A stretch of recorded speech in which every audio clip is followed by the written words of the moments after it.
As we get closer to the election, we're hearing more endorsements coming out for either side, Donald Trump or Kamala Harris, starting to come from the media, more specifically the print media.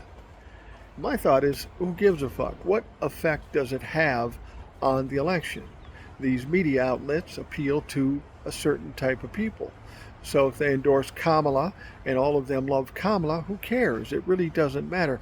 But a couple of interesting things happened.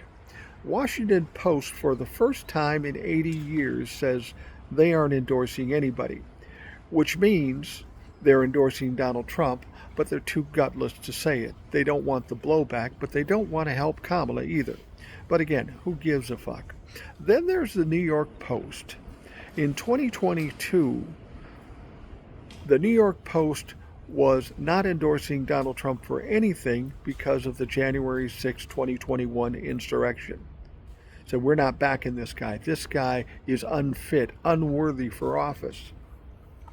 But just a couple of weeks before this election, guess what? The New York Post now endorses Donald Trump.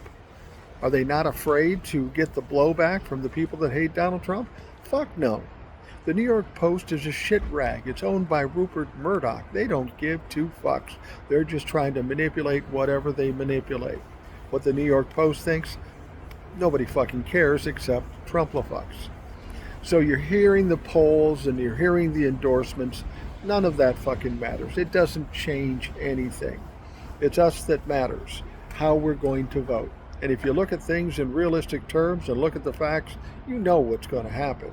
It's going to be a big win for Kamala. And if I'm wrong, I'll stand here and say, hey, I was fucking wrong. But you know what? I know I'm not wrong.